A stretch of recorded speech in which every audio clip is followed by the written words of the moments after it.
Assalamualaikum warahmatullahi wabarakatuh. Waalaikumsalam warahmatullahi wabarakatuh. Bro, back to with boy berkabar. Hari ini pemerintah tetapkan sebagai hari libur 1 Muharram. Artinya aktivitas perkantoran dan sekolah juga diliburkan oleh pemerintah. Bersyukur sekali pagi hari ini kedatangan guru saya, guru kita, tokoh masyarakat, tokoh agama di mana lingkungan saya tinggal, Bapak Haji Yani. Sehat Pak Haji? Alhamdulillah. Ya kita nanti Jumpa lagi. akan mendapatkan insight masukan dari Pak Haji bagaimana kita selaku umat Islam dalam kondisi zaman yang begitu cepat ya, era teknologi, era digitalisasi, kemajuan begitu pesat. Bagaimana sikap kita selaku seorang pelajar, mungkin adik-adik pelajar, karyawan, Sesuai dengan profesinya ya, profesinya di perkantoran atau di rumah tangga, nanti akan ada insight dari Bapak Haji Ahmad Yani. Begitu bro. Oke bro. Ya Pak Haji, kabar baik ya Pak Haji ya. Alhamdulillah sehat walafiat. Bisa kita silaturahmi, masya Allah. Nikmat dari Allah. Ya amin. Terima kasih nih. Semoga Pak Haji sehat terus. Amin ya Allah. Dan mohon doa Pak Haji juga nih, biar saya, keluarga dan teman-teman di lingkungan selalu mendapatkan hidayahnya ya Pak Haji ya. Amin. Semua ini perlu saling mendoakan. Karena manusia nggak ada yang sempurna. Kita nggak tahu doa siapa yang Allah kabul. Alhamdulillah. Insya Allah. Ya Pak Haji, terima kasih. Ini Pak Haji, kebetulan kan saat ini secara nasional pemerintah tetapkan sebagai tahun baru Islam Pak Haji. Makanya kerja, sekolah juga libur ya, 1 Muharram. Nah, saya pengen dengar nih lebih rincinya, lebih detailnya makna dari 1 Muharram Pak Haji. Gimana Pak Haji? Bismillahirrahmanirrahim. Nahmaduhu wa nasta'inuhu wa nastaghfiruh wa nusalli wa nusallim ala rasul karim. Bahwa kita langsung saja menjelaskan kehebatan Islam ini adalah agama bukan cuma di akhirat, tapi dia adalah agama perubahan di dunia yang bisa mengatur dan bisa merubah dari satu keluarga sampai seluruh dunia, sebagaimana di zaman Rasulullah SAW. Beliau hanya dengan seorang diri tapi bisa menguasai 2/3 dunia dengan hijrah. Jadi hijrah itu adalah satu momentum bagaimana Rasulullah SAW mencontohkan kita ini berpindah dari satu keadaan kepada keadaan yang lain lebih baik. Jadi kita tidak boleh pasif. Harokah barokah namanya. Dengan bergerak ada keberkahan. Karena Islam kalau diam saja tentu tidak akan menghasilkan. Ini agama universal, rahmatan lil alamin, seluruh alam. Bukan sama dunia, bahkan akhirat. Nah, Allah sudah jamin dunia bahagia, akhirat bahagia hanya dengan agama. Satu saja, ikut cara Rasulullah SAW. Itu ayatnya banyak. Dalam Al-Hasr itu dikatakan wal tanjur nafsu ma qaddamat ligot. Itu satu ayat satu saja sudah memberikan kepada kita pegangan. Perhatikan kamu masa depan. Nah, bagaimana kehebatan orang Islam dilihat dalam haji. Pergerakan semua, pengorbanan, perkumpulan seluruh dunia. Mereka bersatu tanpa melihat kulit kuning, kulit putih dan sebagainya, perubahan jabatan, pangkat, tidak. Mereka semua bersatu karena mereka adalah hamba Allah yang hanya dengan taat mereka jadi mulia. Nah, inilah kehebatan Islam. Bagaimana kita bisa mengatur hidup kita ini dengan total cara Rasulullah saja. Jangan ikut yang lain. Dikatakan Qul in kuntum tuhibbuna Allah fattabi'uni, ikuti aku, kata Rasul. Nah, bagaimana ikut Rasul? Seluruhnya, dari urusan pribadi, kemudian urusan keluarga sampai urusan dunia. Nah, yang terjadi sekarang ini orang suka menyepelekan kepada agama, hanya mereka memandang agama sekadar seremonial dari masjid ke rumah.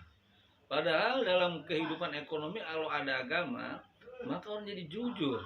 Ekonomi akan meningkat, ya? Tidak perlu ada pengawas, tidak perlu ada penangkapan-penangkapan. Karena mereka semua punya tanam yakin Allah Maha melihat. Hingga ekonomi berjalan dengan penuh dinamika, maju bergerak, ya? Saling menguntungkan, tidak mencari kerugian orang, apalagi punya sifat licik, culas, menipu. Wah, itu sama sekali tidak ada dalam hukum Islam. Nah, maka itulah ekonomi. Belum lagi masalah-masalah dalam perubahan alam, bagaimana menjaga kelestarian lingkungan, tidak akan terjadi bencana. Karena dikatakan itu, kamu jadi orang yang berbuat baik, yang kamu mufsidun, ada orang merusak. Nah, itulah. Kemudian di bulan Muharram ini adalah bulan awal di mana orang Islam menetapkan itu sebagai hijrah. Tandanya satu keinginan, niat, tekad. Jadi watazawwadu, kamu berbekal. Jadi Islam ini betul-betul tidak pasif, ya. Berbekal, sesungguhnya bekal yang paling baik adalah takwa. Jadi takwa, orang mengatakan bagaimana perbuatan baik kita itu walaupun urusannya dunia, kalau diiringi dengan cara agama, manfaatnya luar biasa. Bukan diri sendiri tapi juga seluruh yang ada hubungan dengan kita akan mendapat manfaat. Nah, dikatakan khairun nas anfa'uhum linnas. Sebaik manusia adalah orang yang bermanfaat bagi orang lain. Maka itulah, mudah-mudahan di bulan Muharram ini, bulan yang awal daripada kalender Islam Hijriah itu, yaitu bulan perubahan, dari maksiat kepada taat, dari orang yang lalai menjadi rajin. Ini adalah sebagai bentuk dorongan daripada agama agar mendapatkan kualitas. Orang yang paling baik itu dunia di akhirat dia dua-duanya dapat. Saya ingat betul kata ini, ya, saudara saya itu, jangan kita hidup ini dua kali kalah.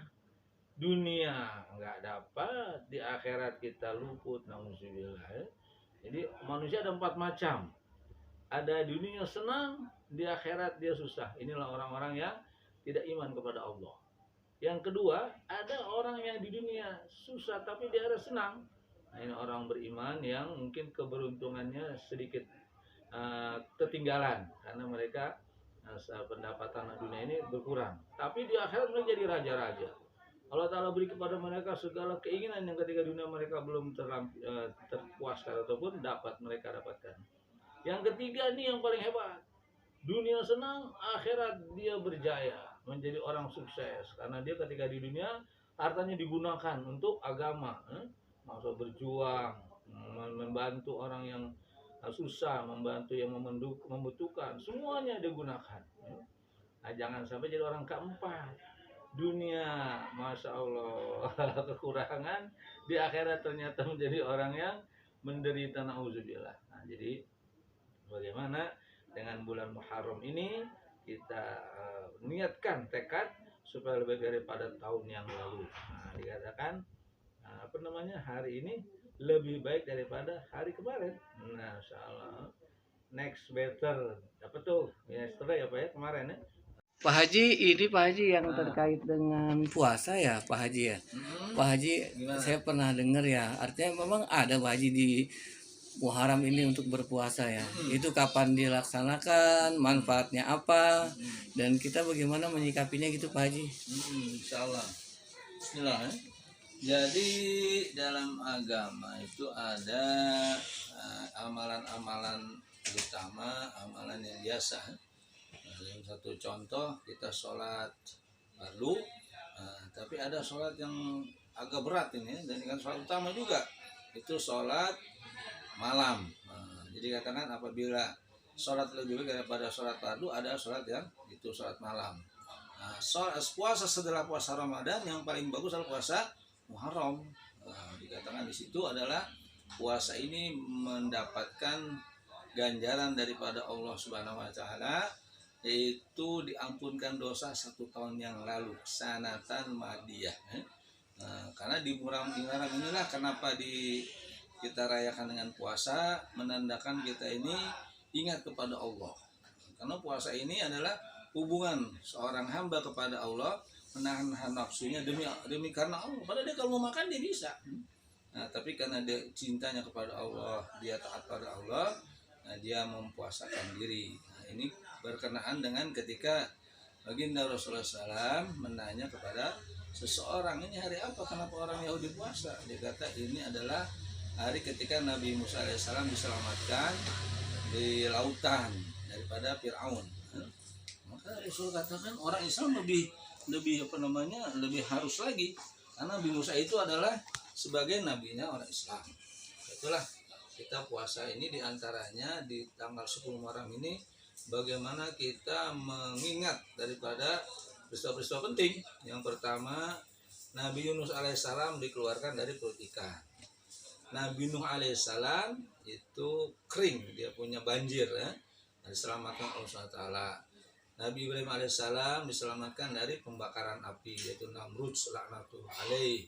Kemudian Nabi Adam alaihissalam diampunkan dosa. Jadi banyak sekali peristiwa-peristiwa bulan Muharram ini. Makanya kita ikut ya, bagaimana peristiwa ini dengan berpuasa, dengan kita takarub mentaati perintah Allah Ta'ala, agar tambah keyakinan bahwa Allah SWT ini menciptakan seluruh manusia untuk tujuan mulia, itu selamat dunia bahagia di akhirat, insyaallah ya.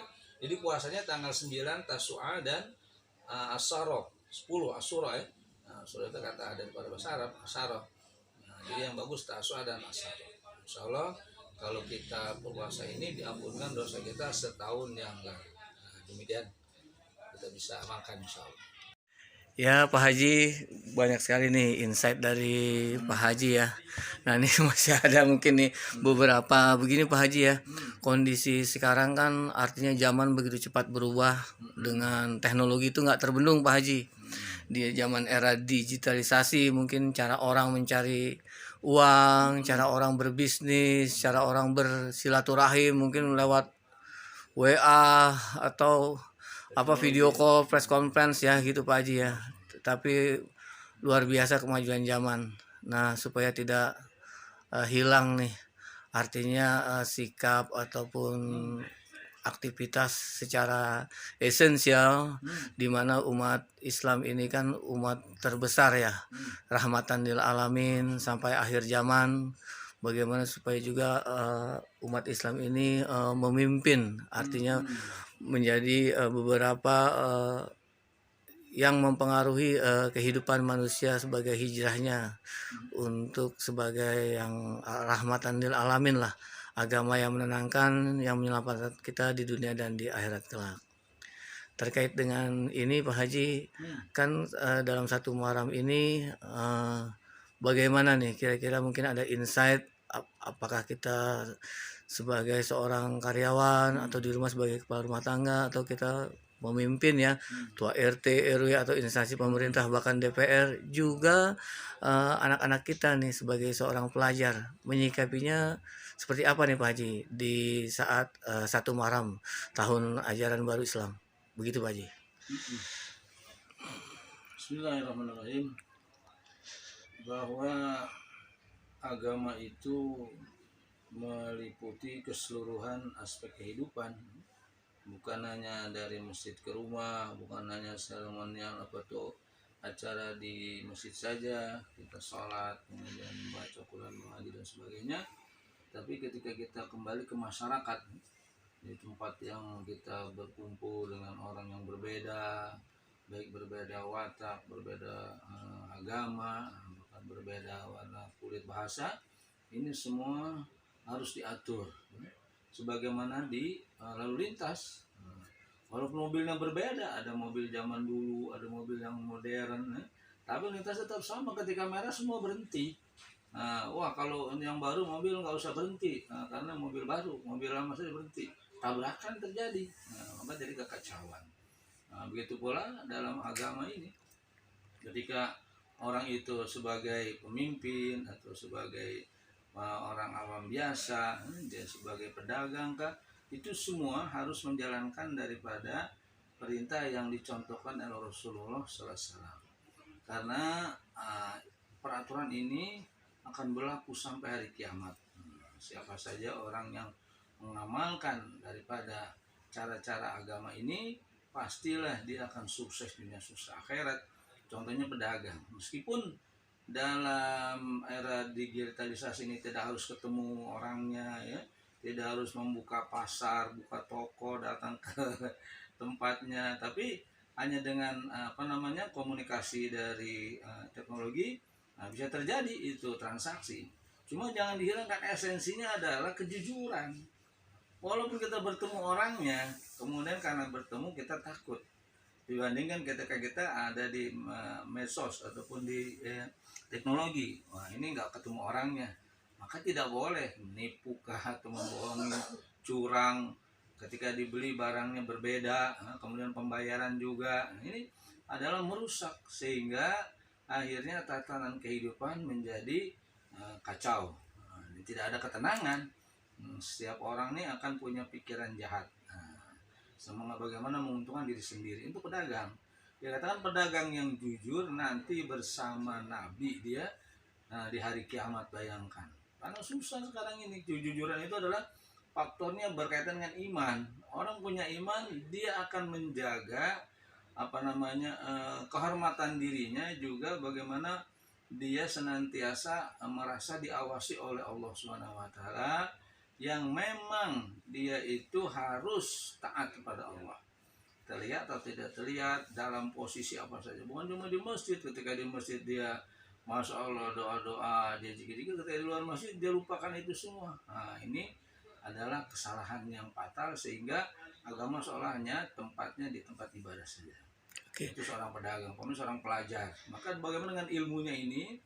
Dia sumbangkan, dia niatkan, yaitu untuk memperbaharui keadaan-keadaan zaman dulu yang mungkin agak susah. Contohnya, dulu naik haji itu pakai onta, maka dengan ilmu diciptakanlah pesawat.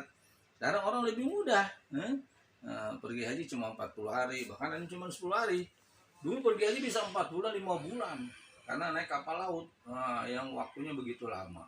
Apalagi kalau dikatakan zaman naik onta, mungkin 1 tahun baru kembali. Nah, ini pelajar, bagaimana dia menyumbangkan keilmuannya. Nah, kalau kata ahli pakar kita kan imtak dengan iptek. Nah, kalau orang ipteknya kuat tapi imtaknya nggak kuat, maka ini juga menjadi penyelewengan, sehingga ketika dia menciptakan sesuatu, niatnya untuk memperkaya diri, merusak orang dan sebagainya. Untuk pelajar, itu dengan seorang ibu rumah tangga, ini faktor yang paling dasar. Dikatakan bahwa jumlah perempuan itu lebih banyak daripada jumlah laki-laki. Nah, kemudian jumlah anak-anak lebih banyak daripada jumlah perempuan atau ibu-ibu. Sedangkan faktor dasar awal pendidikan seorang anak ada dalam rumahnya bersama ibunya. Kalau ibunya ini Masya Allah melengkapi dengan ilmu agama, dengan ilmu-ilmu yang bisa mengajar anaknya menjadi anak yang nanti berkualitas, bukan saja ilmu dunia tapi juga ilmu agama, maka nanti kedepannya akan datang generasi-generasi yang lebih hebat daripada generasi kita. Bagaimana di zaman Turki itu berubah ketika sahabat ini, ibu-ibu istri-istrinya di rumah melengkapi dengan ilmu-ilmu agama, sehingga ilmu menyebar. Ada Ibnu Sina, ada Averroes yang menemukan kedokteran, kemudian juga yang menemukan Al-Jabar. Ini orang-orang Islam yang mana mereka Imam Syafi'i rahmatullahi termasuk adalah berkat daripada perjuangan ibunya. Masya Allah. Imam Bukhari itu termasuk orang-orang yang dibesarkan ataupun dibentuk oleh seorang ibu yang soleh dan punya ilmu. Kemudian juga kepada pegawai, Masya Allah. Kalau ini pegawai ini, Masya Allah, kita sudah tahu lah ya, ada CCTV. Tapi kalau imannya lemah, tidak sipil ini tidak berpengaruh.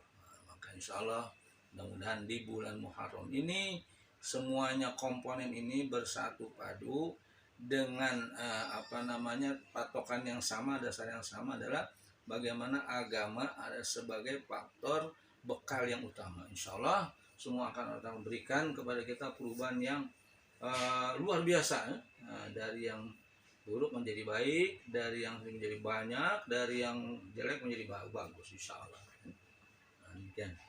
Ya, terima kasih Pak Haji. Nah, Ya, ini teman-teman, alhamdulillah ya.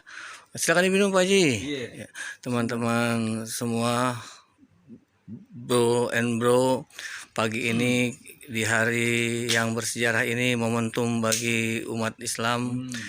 Pemerintah tetapkan sebagai 1 Muharram. Kita telah dengarkan tadi dari Bapak Haji Ahmad Yani, peran kita masing-masing, entah sebagai pelajar, entah sebagai karyawan, atau bahkan pedagang, dan bagaimana kita semua menyikapi kondisi saat ini. Begitu cepatnya zaman berubah, era teknologi digitalisasi yang begitu pesat, tetapi kita tidak meninggalkan kaidah-kaidah ataupun apa yang disarankan oleh Nabi besar Muhammad SAW agar kita semua diselamatkan dunia dan di akhirat kelak. Oke, With Boy berkabar, selamat beraktivitas, mudah-mudahan ya Pak Haji ya, kita semua selalu mendapatkan, yang kita harapkan adalah mendapat hidayah dan rahmat dari Allah Subhanahu wa Ta'ala. Demikian teman-teman, Boy with Haji Ahmad Yani.